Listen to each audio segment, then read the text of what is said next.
les contó, nos encontramos en Babu Bar, ubicado en el sector de la ferroviaria, por la 16 de abril. Mi nombre es Adriana Chávez, estudiante de Ipson Salutio del grupo Salud 3. Mi nombre es Scarlett Boraca, del grupo Híbridos 2, Ipson Salutio. Mi nombre es Anaí Palacios, estudiante de Salud 5. Y el día de hoy nos encontramos con nuestro candidato a la asamblea por el Partido Unidad Popular. Un gusto, Francisco, buenas noches. Gracias, Adrián, Scarlett y Anaí, dispuesto a contestar y dar la cara a los jóvenes. Bueno, Francisco, como primera pregunta, para entrar un poquito más en confianza, ¿tienes alguna manera que te guste que te llamen o con Francisco está bien? Pancho es mi nombre, en realidad, solo en la cédula tengo puesto fixes. Pancho, ¿de dónde surge ese interés por la candidatura a la asamblea? No es solamente una candidatura, yo llevo 27 años en la lucha social y política, desde que tenía su edad, 17 años. Y todo comenzó por una toma de un establecimiento educativo cuando había autoritarismo y represión de una rectora. Y a partir de allí he estado del lado correcto de la historia, del lado de los jóvenes, de los trabajadores de los pueblos. Y a propósito de eso, yo tuve la posibilidad de ser el vicepresidente de la FEUE de Cuenca y luego el presidente nacional de los estudiantes universitarios de la FEUE Nacional durante el periodo 2005-2007. Ya estoy viejo ahora, pero sin embargo durante ese proceso nos construimos, desarrollamos un conjunto de ideas, de propuestas, de acciones que dan como resultado esta candidatura que básicamente tiene como propósito devolverle el futuro a la provincia de Cañar y particularmente devolverle el futuro a la juventud. Pancho, ¿por qué escogió al Capibara como representación de su partido político? Bueno, en realidad vi en TikTok el primero, en donde salía ese famoso chico que decía ahí que vayan a ganar y todo está Capibara y el movimiento que se genera de él. Pero me parece que también es un animal muy leal y un animal que posibilita efectivamente guardar relaciones amistosas con cada uno de los del reino animal, pero también con las relaciones humanas.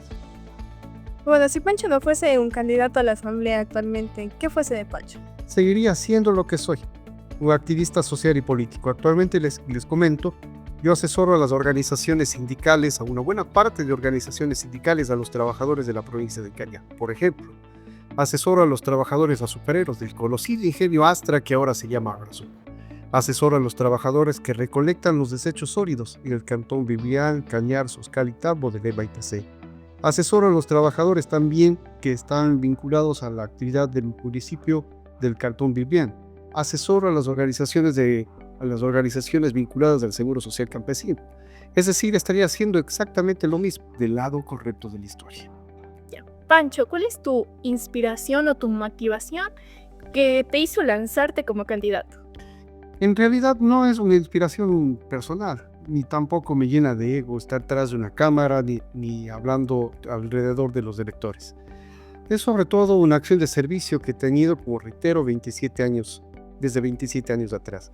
Y sobre todo me inspira algo que es muy inexistente para mí en las actuales condiciones. Es el futuro de mi hija. Quiero contarles, Adriana, Scarlett, Anaí, que yo tengo una hija de 3 años y medio. Soy un padre que fue de muchos años. Recién tengo mi primera hija y esa es mi principal preocupación por el presente y el futuro que ella pueda tener. Pancho, como última pregunta, ¿qué prefieres, San Juanitos o Cachullares? San Juanitos. ¿De dónde viene el gusto de los sanjuanitos? Porque he ido a algunos lugares donde se baila el San Juanito. Por ejemplo, en la provincia de Imbabura. Ahí hay las fiestas del Yamor y otras tantas en donde se baila mucho San Juanito. Y las fiestas del Intirraymi también en la provincia de Cañar. Se baila mucho San Juanito. San Juanitos. Bueno, considerando ya que si es que llegase a ganar la asamblea, entrando en su rol de asambleísta, ¿cuáles serían sus estrategias para combatir la corrupción? Considerando que ya se sabe que dentro de la asamblea existen muchísimos casos de esto. En realidad nadie le cree a la asamblea, nadie le cree al gobierno, nadie le cree a la justicia, nadie le cree a ninguna de las instituciones del Estado. Vivimos una crisis política que es general. Y se debe a que los diferentes poderes del Estado, las diferentes instituciones, han hecho políticas públicas para favorecer a las élites, a los poderosos, a 200 familias. Yo no creo en esas élites. Las he combatido durante toda mi vida. Y me parece que es pertinente para mejorar la credibilidad de la Asamblea fiscalizar y legislar en función de los jóvenes, de los trabajadores y de los pueblos. Nunca más de las élites. Porque no solamente los 4 últimos gobiernos, diríamos desde el retorno a la democracia que fue en 1979, cada gobierno ha favorecido esos intereses. Voy a poner 2 o 3 ejemplos. El primero, en diciembre del año 2023, la Asamblea actual, los actuales asambleístas por mayoría, aprobaron la ley de revisión de deudas y de intereses a los grandes millonarios. ¿Qué es eso? Perdonaron deudas por el servicio de rentas internas que tiene 200 familias. Entre ellos, el papá del presidente de la República, la corporación Novoa, fue perdonado de pagar $93 millones. Plata suficiente, por ejemplo, para dar útiles escolares a los niños, niñas, adolescentes y los jóvenes que están en el sistema de educación. Y después, aprobaron en enero del 2024, hace un año atrás, una ley que le llamaron cero apagones. Los que ahora son, efectivamente, se muestran como enemigos. Correístas, socialcristianos, la gente de Construye y de igual forma la gente de ADN, aplaudieron la ley cero apagones. Pero tuvimos que sufrir 3 meses con apagones. 3 meses con apagones. Y por si fuera poco, también nos aprobaron el IVA. Incrementarnos de 12 al 15%. Por lo tanto, tus zapatos cuestan más. ¿Vale? Los útiles escolares que tú tienes escarnes pagan más IVA. Y allí 2 de los asambleístas que ahora están para la reelección en la provincia del Cañar aprobaron ese incremento del IVA. Y uno se abstuvo. Yo no me voy a abstener ni tampoco a votar a favor cuando se trate y se violen los derechos de la gente. Votaré en contra. Y le diré a la gente que se movilice como he hecho durante toda mi vida. Que se movilice por sus derechos. Pancho, perdón, pero regresando a la pregunta, te pregunté estrategias, o sea, ¿qué harías nos dijiste todo este caos de nuevo, ¿qué haríamos para evitar si va a pasar? Lo que he hecho toda mi vida, organizar a la gente y convocarlos a movilizarse. Y te voy a contar algo.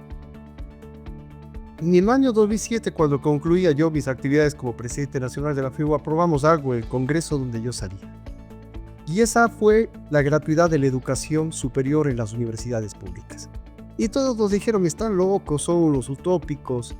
Desde el poder político de ese entonces decían, mientras yo sea presidente no se creará universidades nuevas. Pero ¿qué ocurre? Los muchachos, estudiantes universitarios en ese momento, nos tomamos las instalaciones de la Asamblea Constituyente en Montecristo. Acampamos allí durante varios días y le obligamos a los constituyentes con la movilización popular a aprobar este derecho en la Constitución. Y como esos tengo varias experiencias, así lo vamos a hacer con participación de la gente. Listo. Pancho, en caso de que llegaras a detectar corrupción, ¿cuáles serían tus medidas ante este caso? Hay mucha corrupción, no es que lo que detecto yo, lo sabemos de inmediato. Corrupción como por ejemplo narcogenerales. Corrupción como por ejemplo de que hayan vendido el ingenio azucarero en la Troncal y de igual forma Industria Cemento Guapán a una misma empresa, al Grupo Gloria, unos peruanos que ni siquiera han pisado Azoes, ni siquiera han pisado la Troncal, pero que se llevan la riqueza generada por miles de azoreños, por miles de troncaleños, por miles de cañarenses. Por lo tanto, sin compromisos en la Asamblea Nacional, perseguiré los delitos que tienen que ver con la plata del pueblo, con la plata tuya y de los que están detrás de cámaras. En el caso de presentarse como independiente a la Asamblea, ¿a qué otros partidos usted está dispuesto a aliarse? A ver, yo entiendo de que en la Asamblea Nacional, de acuerdo a la dispersión, a la cantidad de papeleta, al tamaño de la papeleta que nos van a presentar el 9 de febrero, no habrán mayorías en la Asamblea Nacional. Lo que habrán es minorías, algunas con un poquito más de asambleístas y otros con menos. Pero me parece que no se trata de un problema de gobernabilidad, porque le llaman gobernabilidad cuando aplauden los asambleístas a lo que plantea el presidente de la República. Yo tendré una política de independencia de clase.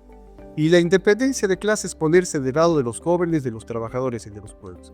En tanto afecten los intereses de los jóvenes, de los trabajadores y de los pueblos, siempre seré reactivo. Siempre resistiré, como lo he hecho toda mi vida. Pero las cuestiones que sean positivas también votaré a favor. Y esas posiciones y esas posturas efectivamente lo ubicaremos conforme a lo que plantea nuestro plan de trabajo. Pancho, considerando la pregunta anterior que dijimos que podría ser que fuese una persona independiente dentro de la Asamblea, Si se te llegase a ofrecer una suma de dinero por favores políticos, ¿cómo reaccionaría Pancho? No es que me van a ofrecer, me han ofrecido. Y nunca he hipotecado mi conciencia. Yo no conozco la geometría de las rodillas dobladas. No tengo espalda de hule. Ni tampoco alquilo mi conciencia. Por eso, con la misma camisa, desde que tengo 17 años, con mi misma organización política, con mis mismas ideas he sido coherente. Jamás he pactado, jamás tampoco me he involucrado y peor aún, he vendido mi conciencia y alquilado aquí. Listo. Pancho, discúlpanos que seamos un poco chismosas. Creo que aquí a nosotros y a todos nos interesa saber. Se coló ese que ¿Cuál es el sueldo de un asambleísta? A ver, está alrededor de los $5,000, $4,500, $5,000. Es un sueldo que desde nuestro punto de vista es desproporcionado. Les comento, tenemos un planteamiento y un proyecto de ley. Que el salario de un asambleísta sea el mismo de un maestro. Para ver cuántas personas se activan para ser efectivamente asambleísta. Si es que lo que prima es servir en la función pública o si es efectivamente acumular riquezas. ¿Fue el sueldo lo que le motivó a postularse como asambleísta? Desde luego que no, si estoy planteando de que si de llegar a la asamblea, como estoy seguro que va a ocurrir, voy a plantear que cobre el asambleísta lo mismo que cobra un maestro. Es decir, si es que no existiese un sueldo de asambleísta, Pancho igual se lanzase a la calle. Sin lugar a dudas. Cuando fui presidente nacional de la FEU, quiero comentarles dónde dormía. Un departamento que compartía con 2 compañeros y dormía sobre 2 esponjas. Prestadas, por cierto. Y las cobijas, eso sí le robé a mi mamá para poder ir a dormir. Entrando ya dentro de los proyectos de ley, hay un decreto del presidente que es esto del regreso de las bases militares extranjeras. Pancho estaba a favor o en contra de esto. Inculto. Totalmente. Para que conozca la gente, nosotros siendo estudiantes universitarios luchamos para que salga la base militar de Manta de nuestro territorio, porque es una política soberana. Y la constituyente de Montecristi en el artículo 5 planteó que no deben instalarse bases militares extranjeras en nuestro territorio. Porque a propósito de la guerra, que mataron 4 nunis, que nos subieron el IVA, que eliminaron el subsidio a los combustibles, que hay desapariciones forzadas, que hay ejecuciones extrajudiciales, también nos meten un cuento que con bases militares se va a controlar el narcotráfico. Yo les pregunto si saben cuántas bases militares quiere Colombia. Les tomé la lección. 7 bases militares, 7. Pero sin embargo, esas bases militares no han reducido la producción de drones. Les doy un dato del año 2023. 10% incrementó los cultivos de coca y 53% la producción de cocaína. El problema no está en las bases militares, porque hay una política no soberana por parte del gobierno, pero mientras tanto se le pasa por las galletas en la frontera norte y en la frontera sur la introducción de estupefacientes a nuestro país. Pero adicionalmente a aquello, en los puertos de nuestro país, que están enviando drogas hacia el extranjero. Y los puertos de nuestro Ecuador ni siquiera son la mayoría públicos, son privados. Quiero darles un dato, no sé si lo conocían. En el gobierno de Correa se construyó el puerto de aguas profundas de Pozorja para que los barcos que son más grandotes puedan llegar precisamente allá. Pero ¿qué ocurre? Desde el puerto de aguas profundas de Pozorja, que está siendo administrado y concesionado a la tía del presidente de la República. Googleenlo, jóvenes. La señora Isabel Noboa de Pontón es quien controla y administra ese puerto. Desde allí están saliendo las drogas, camufladas y disfrazadas con bala. Hay un dato, a finales del año anterior, en el puerto de Algeciras, que es uno de los puertos más grandes que hay en España, encontraron el mayor cargamento de cocaína de la historia de la humanidad, 30 toneladas de droga. ¿Y sabes de dónde salió esa cantidad de droga? Del puerto de aguas profundas de Pozorja. Por lo tanto, hay que controlar los puertos con la tecnología de último nivel. Pero adicionalmente, mostrarle los rostros de quienes son los que se benefician del negocio de la droga. Y no es la persona que está vendiendo la mula, que pequeños pendejos. No, tienen cuello y camisa. Cuello de camisa y también corbata, de mayor lujo. Y digo aquello porque no sé si se recuerdan, a mediados del año anterior encontraron asimismo que alrededor de 30 toneladas de droga bajo de una chanchera. en una hacienda en la provincia de Los Ríos. Pues, Solamente un segundo. Pero mientras aquellas personas que son detenidas en las esquinas vendiendo droga le ponen la cara y le sacan en las redes sociales, nadie sabe el nombre de la persona dueña de esa hacienda donde estaba encaletada, guardada 30 toneladas de droga. ¿cuál sería una alternativa a las bases militares para tratar de controlar esto? En primer lugar, el control de nuestras fronteras. Es básico. Militarizando la sociedad, hay un conjunto de decretos ejecutivos firmados por el señor Noboa. De los 400 días que ha gobernado, 300 hemos vivido con decretos de emergencia, estado de guerra, estado de excepción y toque de... Los jóvenes de la provincia de Cañar, particularmente en la ciudad de La Taracal, no pueden ir a faldear escuchando Bad Bunny, porque desde las 10 de la noche no pueden salir de sus casas hasta las 5 de la mañana. Pero los decretos de emergencia no han reducido los problemas de inseguridad, fíjense ustedes. Las muertes violentas o los asesinatos apenas se han reducido, pero se ha quintuplicado, por 5 veces se ha multiplicado el problema de las extorsiones y de las vacunas, y por 4 veces se ha multiplicado los secuestros. Por lo tanto, militarizar la sociedad no es correcto. Lo que sí se debe militarizar, frontera norte, frontera sur, puertos privados y públicos, con tecnología de último nivel para que no se les pasen por las galletas a militares, policías y al propio gobierno lo que está ocurriendo. Listo. Pancho, ¿crees que Ecuador tiene los recursos suficientes para enfrentar amenazas del narcotráfico? En la actualidad no. Y a pesar de todos los paquetazos que nos han puesto, te subieron el IVA del 12 al 15%. Te echaron abajo los subsidios de los combustibles. Y en una guerra que también nos han puesto un conjunto de pretextos a propósito de que exista más plata para combatir el narcotráfico. Solamente del IVA tenía que recaudarse adicionalmente por esos 3 puntos adicionales del IVA cerca de $1.200 billones. Pero ¿saben cuánto de los $1.200 billones ofrecidos y recaudados le entregaron a seguridad? 200. Por lo tanto, es una gran mentira. Necesitamos sin lugar a dudas un conjunto de tecnologías, un conjunto de inteligencia artificial que ahora está de moda para evitar de que exista trampa, y también necesitamos pulgar a las Fuerzas Armadas. Fíjate tú, es un secreto a voces de que hay narcogenerales en la policía y en el ejército, pero son ellos los que son premiados y les ponen un poco de medallas aquí en el pecho. Ponerle medallas a los narcogenerales, nosotros vamos a pulgarlos y los vamos a llevar donde corresponde. ¿Cree que nuestro país sea un punto clave del narcotráfico? Sin duda. El Ecuador se ha convertido en este momento en el principal país y donde se exportan las drogas.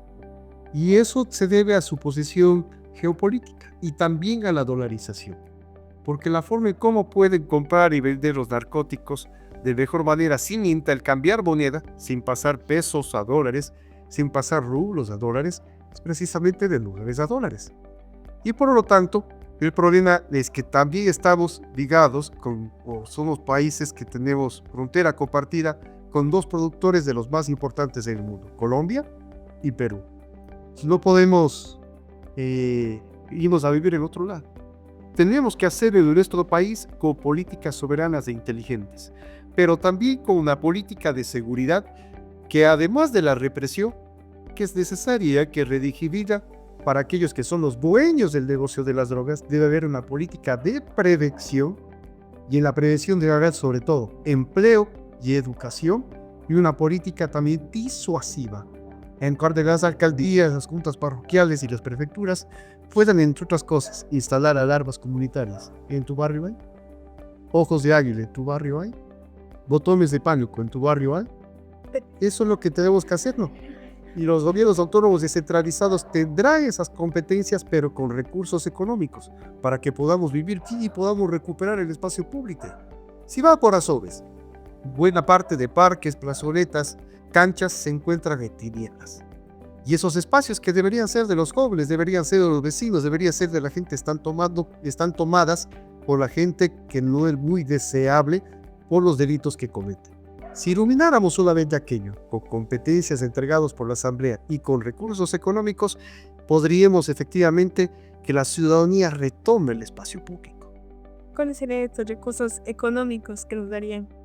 Retomar ustedes. Hemos mencionado varias de las propuestas, particularmente que lo que se está cobrando más por la recaudación tributaria vaya directamente a resolver los problemas de inseguridad. Pero no solamente teniendo más chalecos, no solamente más balas, más armas.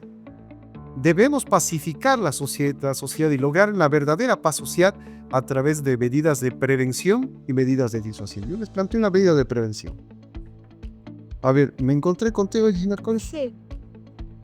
y le decía, ¿cuál es el futuro que quiere? Me decía, yo quiero ser estudiante de la Facultad de Medicina. Y si quiere ingresar a la universidad pública, debería estar dentro de las 120 notas más importantes o las mejores para ingresar a la Universidad de Cuenca, que es la más cercana.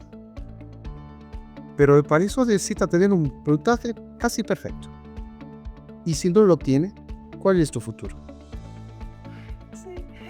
Probablemente esperarte un año más para concursar de nuevo No, privado. en una especie de competencia que es desigual, porque esos son los exámenes estandarizados que toman hoy en la universidad, o buscar una universidad privada.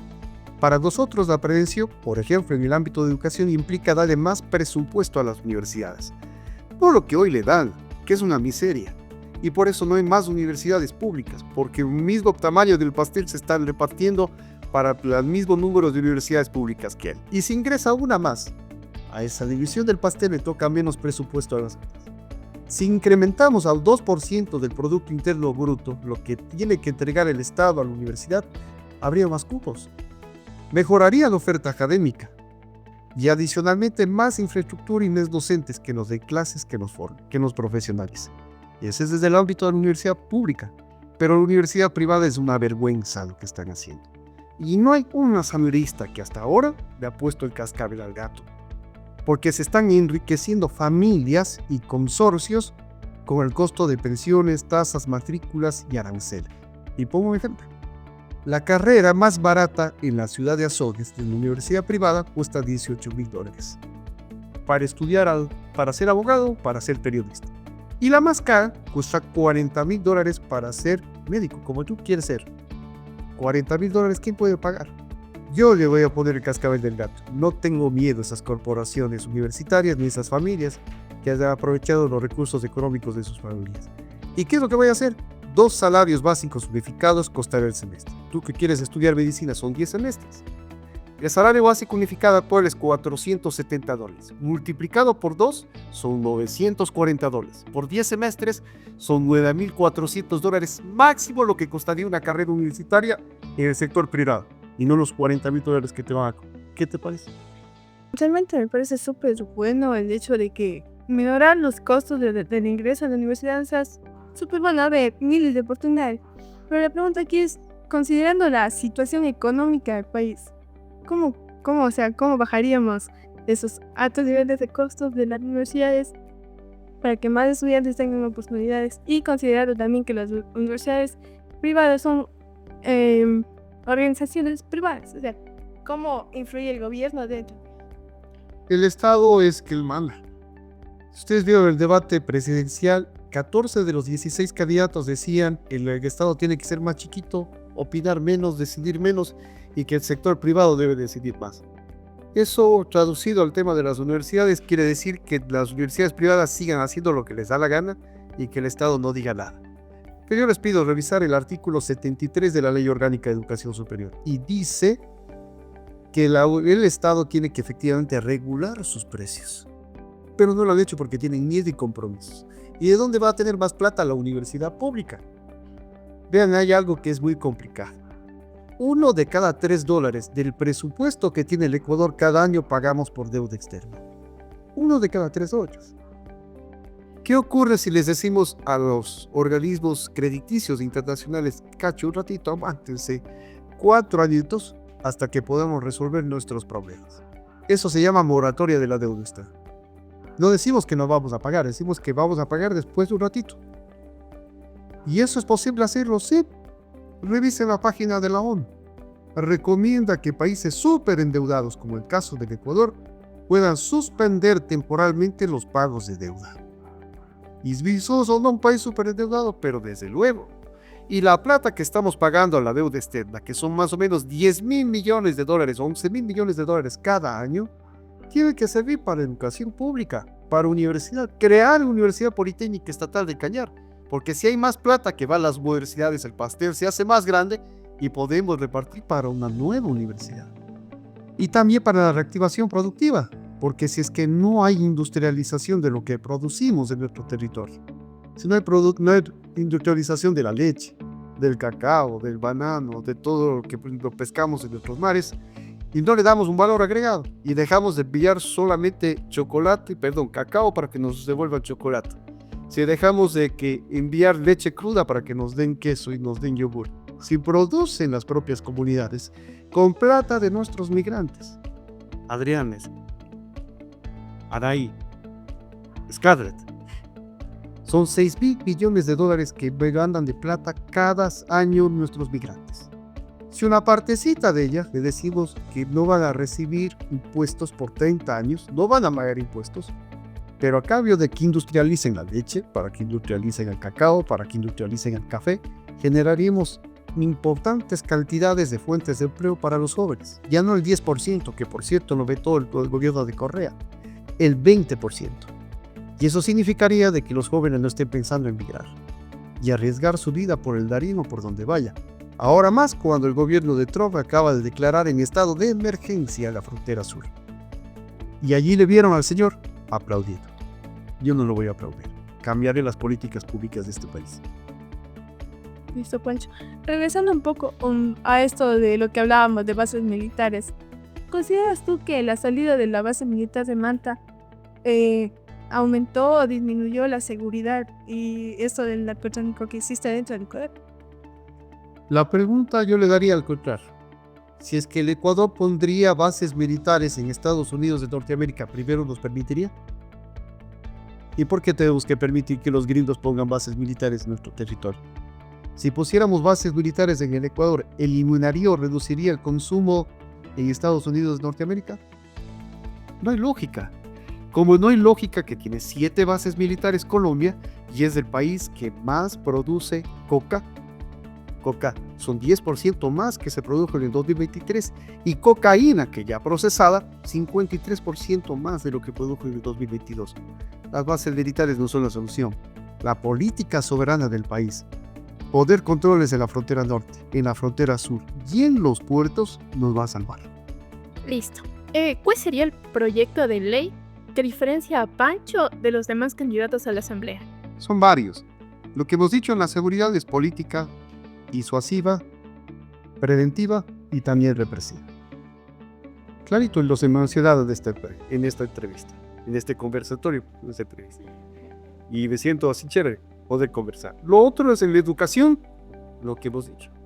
Todos hablan de que requerimos una universidad pública, lo que fuere. Yo me recuerdo quizá a mi tocayo, el Pancho León Calderón, que estaba quizá en el colegio, pero en ese entonces en el Coliseo de Azogues, hablo del año 2006, qué viejo que estoy, hicieron el encuentro de los estudiantes secundarios con el proyecto de ley para la creación de la Universidad Politécnica Estatal de Cañar. Revíselo, googleo. Tomé ese proyecto siendo presidente de la FEU y lo llevé al CONESUR, con nuestra firma. Y allí discutimos, pero sin embargo el problema no era el mismo, no había plata suficiente para crear universidad. Con más presupuesto proveniente del Estado, decimos 2% del Producto Interno Bruto para educación pública y 1% para investigación, ciencia y tecnología, lo haremos posible. Y el diferenciador allí es que le vamos a poner el cascabel al gato a las universidades públicas, a las universidades privadas. Sufran, señores. Traten de bajar las TikToks. Traten efectivamente de hacernos ¿cómo le sueles decir tu Karen? Funarnos. Traten de funarnos. Y dentro os continuaremos. Cargado el capibara, con el cochitas y con manillas, vamos a ir donde quiénes son los que votan y decir, queda chicas, sí. A 3 centavos, imagínate la pobreza de mi campaña. Y otro diferenciador es la reactivación productiva y el empleo. La plata de los migrantes, el trabajo de nuestros campesinos, más el aporte del Estado que implicaría no cobrarle impuestos a esas empresas comunitarias. 30 años significa empleo para que la gente no migre ni arriesgue su vida. Listo, Pancho. Ya para culminar y cerrar este conversatorio que estuvo muy bonito, ¿algún mensaje que le quieras mandar a la gente que nos está mirando? Yo soy Pancho Escandón y soy candidato por la asamblea, por las listas 2 de Unidad Popular. Y quiero ser asambleísta para devolver el futuro a la provincia de Cañar. para devolver el futuro a nuestros jóvenes, para devolver el futuro a la ciudad de Azores. Y lo vamos a hacer, porque es la hora del pueblo, es la hora de las vistas 2 de unidad.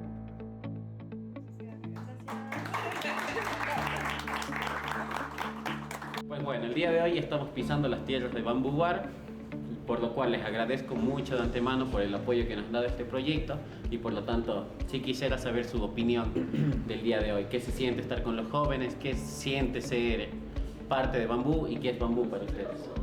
Bueno, primero que todo, muy buenas tardes y agradeciendo a todos por la invitación, por formar parte del Barrio Día. Yo tuve la dicha de formar parte de Ipsos Solution en mis tiempos de estudiante. Y este proyecto para mí me pareció súper interesante, ya que los jóvenes del día de hoy nos involucran bastante en la política y eso les hace crecer como persona. Para mi proyecto, unas felicitaciones para todos los que estuvieron detrás de ello y eso. Quisiera saber qué fue Bambú, cómo se originó Bambú, un poco de eso. Bueno, Bambú nace la idea de la falta aquí en Azores de los jóvenes para tener un lugar seguro para distraerse. Por eso es que nosotros contamos en nuestras instalaciones con salas privadas para los diferentes gustos musicales de cada persona. El nombre de Bambú nace a partir de una experiencia de intercambio de mi hermano y de mí en el TENA. Para nosotros significa mucho este proyecto, ya que iniciamos los dos y están siempre cordialmente invitados toda la ciudad de Azores para que forme parte y vivir la experiencia. Como nosotros tenemos un eslogan, Bambú, un lugar fresco para gente fresca. Ya, muchas gracias y agradeciéndoles todo su apoyo el día de hoy.